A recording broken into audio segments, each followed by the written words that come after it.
السلام علیکم ورحمۃ اللہ وبرکاتہ۔ الحمد للہ رب العالمین والصلاة والسلام علی رسولہ الکریم وعلی آلہ وصحبہ اجمعین، اما بعد۔ ذو الحج کا مہینہ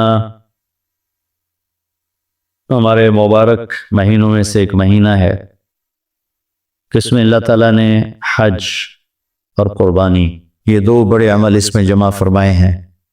پوری دنیا سے حجاج کرام اس مہینے میں حج بھی کرتے ہیں اور پھر منی میں آ کر قربانی کرتے ہیں، اور اللہ تبارک و تعالیٰ نے ان ایام کی قسم اٹھائی ہے، والفجر ولیال عشر والشفع والوتر واللیل اذا یسر هل فی ذلک قسم لذی حجر۔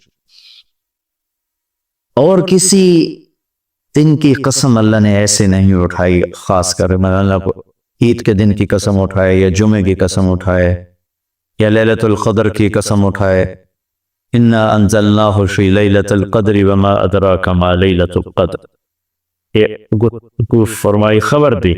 لیکن والفجر یہ قسم ہے فجر کی، اس سے مراد 10 تاریخ کی صبح جو 9 کا دن گزار کے حج کا دن ہوتا ہے، اور وہ گزار کے جب 10 کی صبح یعنی قربانی کی جو صبح ہے، اللہ نے والفجر اس کی قسم اٹھائی۔ پھر ولیال عشر 1 سے 10 ذو الحج کی جو راتیں ہیں ان کی قسم اٹھائی، والشفع یہ 10 کے دن کی قسم اٹھائی، والوتر اور یہ اللہ تعالیٰ نے 9 تاریخ کی قسم اٹھائی، واللیل اذا یسر اور یہ 9 اور 10 کی درمیانی رات کی اللہ تعالیٰ نے قسم اٹھائی۔ یہ کسی بھی ٹائم کی، دن کی، مہینے کی، سال کی اس طرح اللہ تعالیٰ نے خوبصورت انداز میں قسم نہیں اٹھائی جیسے اللہ تبارک و تعالیٰ نے یہ ان 10 دن راتیں، 9 کا دن، 10 کا دن، 10 کی رات، 10 کی صبح ہو۔ اور اللہ کے نبی کا فرمان ہے کہ ان 10 دنوں میں اللہ تعالیٰ کو جتنی عبادت پسند ہے وہ اور کسی دن میں بھی پسند نہیں، اور اس میں کوئی شک نہیں ان 10 دنوں میں سب سے بڑی عبادت وہ حج ہے، جس کو اللہ تعالیٰ نصیب فرمائے اور جس کے مقدر میں فرمائے۔ حج ان 10 دنوں کی سب سے بڑی عبادت ہے۔ عرفات کی 1 دن کی حاضری وہ 10 لاکھ دن کی حاضری یا 1 لاکھ دن کی عبادت کے برابر ہوتی ہے، اور عرفات کے دن کی حاضری میں اللہ تعالیٰ کا ارشاد ہوتا ہے، میرے بندو آج جتنے گناہ لے کر آؤ، جتنے بارش کے قطرے، جتنے درختوں کے پتے، جتنے ریت کے ذرے، جتنے گردش ایام میں جب سے ٹائم شروع ہوا ہے اس میں بننے والے دن اور رات اور یہاں کے توبہ کرو، میں سب معاف کروں گا۔ اور عرفات کے دن جتنا شیطان ذلیل ہوتا ہے اتنا کسی دن بھی ذلیل نہیں ہوتا، اور میرے محبوب صلی اللہ علیہ وسلم نے یہ دن حج کا، عرفہ کا زور اثر کٹھی پڑھ کے پھر سارا دن شام تک وہ 5-6 گھنٹے مسلسل دعا مانگی، اور آپ نے فرمایا اس وقت میرا اللہ میرے صحابہ پہ فخر فرما رہا ہے، اور قربان جاؤں خطاب کے بیٹے پر، فرمایا اور عمر بن خطاب پہ اس وقت میرا اللہ خاص طور پہ خوش ہو رہا ہے، اور خاص طور پہ عمر بن خطاب پہ اللہ تعالیٰ فخر فرما رہا ہے۔ تو ان 10 دنوں میں جس اللہ حج میسر فرما دے تو اس سے بڑی عبادت کوئی نہیں۔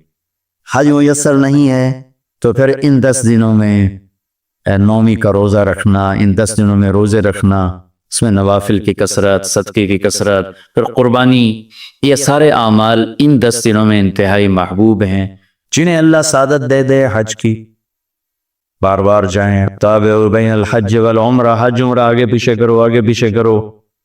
ایک بہت بڑا طبقہ ہے جو یہ کہتا ہے کہ ایک دفعہ فرض ہے اس کے بعد کوئی ضروری نہیں۔ میں کب کہتا ہوں کہ ضروری ہے؟ ضروری نہیں ہے، لیکن ضروری کا مطلب فرض نہیں ہے، لیکن اللہ اس کے رسول کو پسند ہے کہ اس کے گھر بار بار آیا جائے، بار بار حاضری دی جائے۔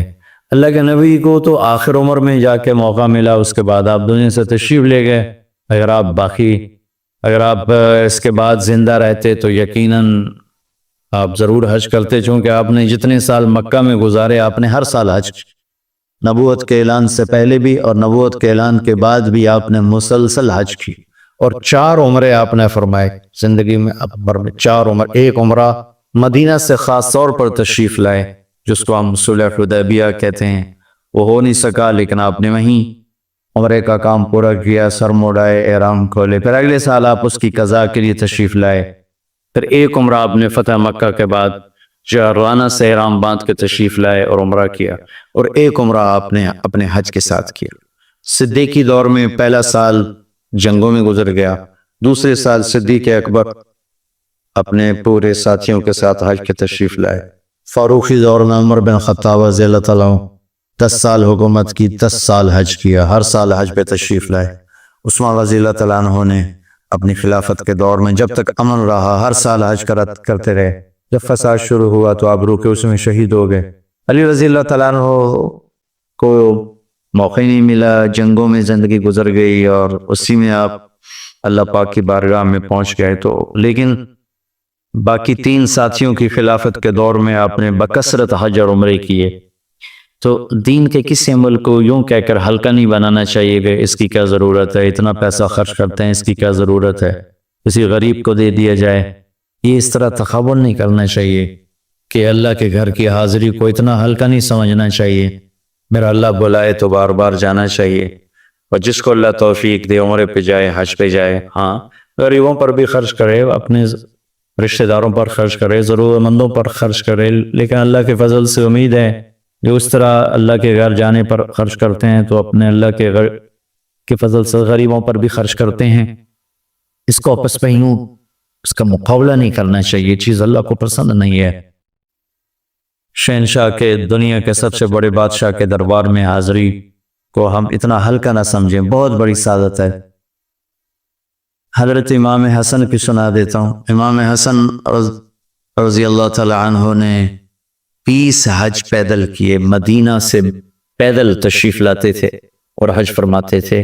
20 حج، یہ تو اہل بیت کیا جگر گوشہ رسول ہیں اور جگر اہل بیت ہیں، تو 20 حج فرمایا آپ نے، پیدل فرمایا، مدینہ سے تشریف لائے مکہ پیدل۔ ایسے امام حسین رضی اللہ عنہ نے کئی حج پیدل مجھے ان کا عدد یاد نہیں، امام حسن کا مجھے یاد ہے 20 حج پیدل کر۔ اللہ کے نیک بندوں نے برس ہا برس اللہ کی بارگاہ میں پیدل حاضریاں دی ہیں۔ تو ان 10 دنوں میں عبادت کا ذوق بڑھنا چاہیے، نوافل بڑھائے جائیں، ذکر بڑھائے جائے، تلاوت بڑھائی جائے، ہمت ہو تو روزے رکھے جائیں، خاص طور پہ 9 تاریخ کا روزہ پچھلے سال کے سارے گناہ معاف ہو جاتے ہیں، یہ ایک دن کا جو روزہ ہے۔ پھر اس کا دوسرا جو بڑا عمل ہے وہ قربانی ہے، اور یہ قربانی آدم علیہ السلام سے چلی آ رہی۔ وَاتْلُ عَلَيْهِمْ نَبَأَ ابْنَيْ آدَمَ بِالْحَقِّ إِذْ قَرَّبَا قُرْبَانًا فَتُقُبِّلَ مِنْ أَحَدِهِمَا وَلَمْ يُتَقَبَّلْ مِنَ الْآخَرِ۔ اس قربانی کی بنیاد تو آدم علیہ السلام سے پڑی ہے، لیکن ہمیں جو حکم ملا ہے وہ سنت ابیکم ابراہیم، وہ ابراہیم علیہ السلام کی سنت ہے قربانی۔ یہ بہت خوبصورت قصہ ہے اور بہت عجیب و غریب قصہ ہے کہ اللہ پر سب کچھ لگا دینا۔ ایک شخص کو اولاد کے لیے دعا مانگتے مانگتے مانگتے کچھ 60 برس گزر گئے، 65 برس گزر گئے۔ رب ہب لی من الصالحین، یا اللہ مجھے نیک اولاد دے دے، نیک اولاد دے دے۔ نیک اولاد میں 84 سال کی عمر، اللہ نے 84 سال کی عمر میں بیٹا دیا۔ بڑھاپے کی اولاد تو دل پکڑ لیتے، اور ابھی چند دن نہیں گزرے تھے کہ اللہ نے کہا جاؤ اسے چھوڑ کے آؤ۔ یہ کہاں چھوڑ کے آؤں؟ کہ جبریل آئے گا تمہیں راستہ بتائے۔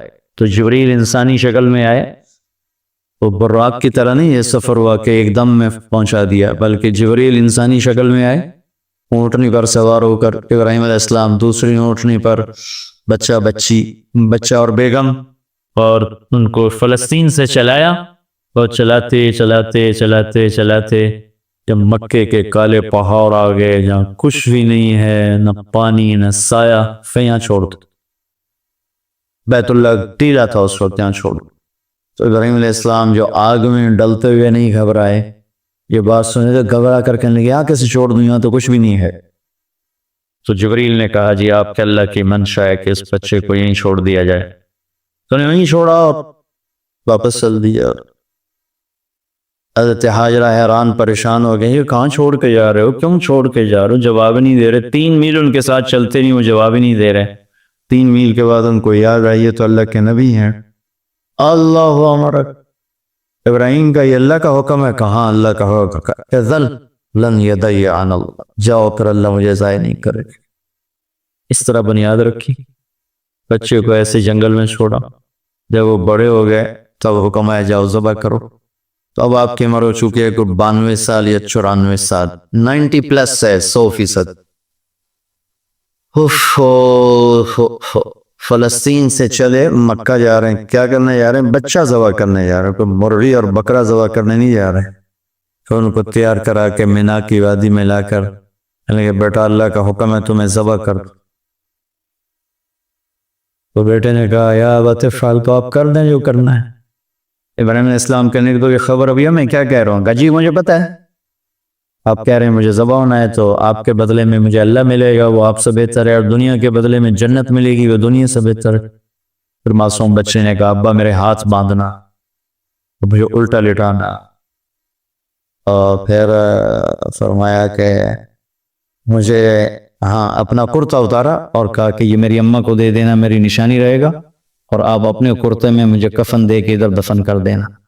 تو ان کے ہاتھ باندھے، پاؤں باندھے، الٹا لٹایا، اپنا گھٹنا رکھا ان کی کمر پر، ان کے سر کے بال اٹھایا تھوڑا سا اوپر کر کے نیچے چھری چلانے کے لیے.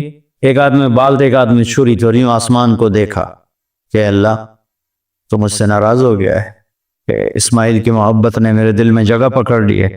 نہیں میرے مالک، میرے دل میں تیرے سوا کچھ نہیں ہے. اگر میرا کوئی امتحان ہے تو پاس کر دے. میرے دل میں تیرے سوا کچھ نہیں، اور اگر تم مجھ سے ناراض ہے تو اپنی ناراضگی دور کر دو، چھری چلا دو.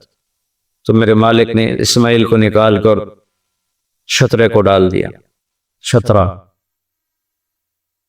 اور آنکھ کھلی تو آنکھوں پر پٹی تھی، کھولی تو آگے چھترا ذبح تھا.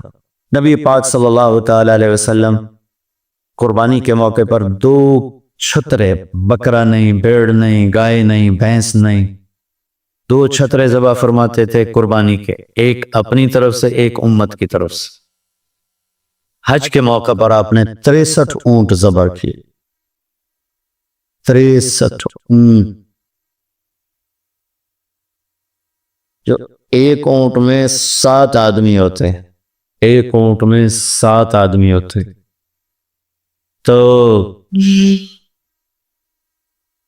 441 42 441 قربانیاں آپ نے کی اپنی طرف سے، اور مالداروں کو پیغام دیا کہ قربانی خوب کرو. لیکن ہمارے ملک میں ایک عجب چیز چل گئی، بیل لے لیا، 20 لاکھ کا بیل لے لیا. یہ صرف فخر ہے، ریا ہے اور بناوٹ ہے، دکھاوا ہے. آپ 20 لاکھ کے بکرے خریدیں تاکہ غریبوں کو گوشت پہنچے. 20 لاکھ کا ایک بیل لے کے آپ نے کون سا سمجھداری کا، عقل مندی کا کام کیا ہے؟ میں وہ کراچی مجھے لے گئے منڈی میں، تو 5-5 لاکھ کے بکرے کھڑے ہوئے. تو میں تو حیران پریشان ہو گئے، بکرے کی قیمت 5 لاکھ. تو وہ جو مالدار لوگ ہیں ان میں ایک مقابلہ بن گیا ہے اور ایک فخر بن گیا، جی میں 20 لاکھ دا ذبح کیتا، میں 10 لاکھ دا ذبح کیتا. ہم نے تو بھائی 50 لاکھ کا ذبح کر دیا. میں آپ سب بھائیوں کی محنت کرتا ہوں، اللہ نے آپ کو رزق دیا ہے تو آپ بیوقوف نہ بنیں، آپ اس کو صحیح خرچ کریں. آپ 20 لاکھ کے جانور خریدیں، 20 لاکھ کے آپ بکرے لے لیں، 20 لاکھ کے آپ عام درجے کی گائے لے لیں، آپ بھیڑے لے لیں، آپ اونٹ لے لیں، بیل لے لیں، 20 لاکھ کے بیل لے لیں. تو کتنی بڑی قربانی ہوگی اور کتنے غریبوں تک وہ کھانا جائے گا. 20 لاکھ کا ایک بیل لے کر آپ نے کیا کمایا؟ کون سی نیکی کمائی آپ؟ تو میں اگر کوئی میری بات پہنچ جاتی ہے کسی ایسے میرے بھائی تک جو ایسا شوقین ہے، یقیناً اس نے اللہ کے لیے بہت بڑا قدم اٹھایا کہ 20 لاکھ خرچ کر دیے ہیں، لیکن تھوڑی سی نادانی سے کام لیا ہے، بلکہ بہت بڑی نادانی سے کام لیا ہے. تو 20 لاکھ ضرب 4-5 من 10 من گوشت پہ لگا دیے، جبکہ اس میں سے 1000 من گوشت نکل سکتا تھا. اگر وہ 20 لاکھ کے بکرے لے لیتے، 20 لاکھ کے بھیڑے لے لیتے، چھترے لے لیتے، دمبے لے لیتے، 20 لاکھ کے گائے عام خرید لیتے اور بچڑے لے لیتے، تو کتنے غریبوں تک یہ گوشت چلا جاتا. تو یہ میرے ملک میں یا خاص طور پر شہروں میں، کراچی میں تو پاگل ہوئے پڑے ہیں لوگ، جو کراچی منڈی انہیں دکھائی تو حیران پریشان ہو گیا کہ یہ کیا حماقت ہے، نادانی. اور پھر ان بیلوں کو وہ پستے کھلا رہے، بادام کھلا رہے، مکھن کھلا رہے، دودھ پلا رہے. وہ بیچارہ بیل بھی تھک موٹا ہو، بیچارہ تھک کے کھڑا ہوتا ہے. میں نے جلدی فارغ کرو، ذبح کرو، اس کی جان پزی ہوتی ہے. تو میں مالدار بھائیوں سے عرض کرتا ہوں کہ ایسی نادانی کے کام نہ کریں. اس قربانی کو اس طرح کریں کہ غریبوں کے لیے ایک دن اللہ نے رکھا ہے تو اس طرح کریں کہ غریبوں کو نفع پہنچے. یہ اس نادانی سے توبہ کریں. ایک بیل 10 لاکھ کا لے لیا، ایک بکرا 5 لاکھ کا لے لیا، اس میں کتنا پیسہ آپ نے ایک تھوڑے سے بہت تھوڑا نفع کمایا، بہت زیادہ خرچ کیا. اس کے ساتھ آپ بہت بڑا نفع، چونکہ قربانی کے جانور جب ذبح ہوتے ہیں تو جتنے اس کے جانور کے جسم پہ بال ہوتے ہیں اتنی نیکی لکھی جاتی. 20,000 کا بکرا اچھا مل جاتا ہے تو 1 لاکھ میں 5 بکرے آ جاتے ہیں، اور 5 لاکھ میں 25 بکرے آ جاتے ہیں. ایک بکرا 5 لاکھ کا لیا، اس کی جسم پہ فرض کرو 1 لاکھ بال ہیں اور آپ نے 25 لیے تو 25 لاکھ آپ کی نیکیاں بڑھ گئیں. تو یہ بہت نادان طرز چل رہا ہے. میں آپ سب کی منت کرتا ہوں کہ اس طرح پیسہ ضائع نہ فرمائے. اللہ کی دی ہوئی امانت ہے. ایک بیل آپ نے 20 لاکھ کے لے لیا، 20 لاکھ میں تو 100 بکرے آ سکتے. 100 بکروں کے ذریعے سے کتنے لوگوں کی خدمت کی جا سکتی ہے. تو اس قربانی کو شوق سے بھی کریں. اور مستحب یہ ہے کہ جس کے پیسے جو قربانی کر رہا خود ذبح کرے یا اس کی جگہ کھڑا، اس جگہ ذبح کرنے والے کے پاس کھڑا ہو. قربانی کے گوشت میں سے قربانی کی قیمت نہ دی جائے، قربانی کی اجرت نہ دی جائے، اجرت اس کے علاوہ دی جائے، اور اس کی کھال کا صدقہ کر دیا جائے. جہاں آپ مناسب سمجھیں وہاں آپ اس کا صدقہ کر دیں تاکہ وہ بھی اللہ کے راستے میں خرچ ہو جائے، استعمال ہو جائے. تو ان 10 دنوں کی اللہ تعالیٰ نے بڑی فضیلت رکھی ہے. اللہ تعالیٰ ہمیں ان کی قدردانی کی توفیق نصیب فرمائے. السلام علیکم.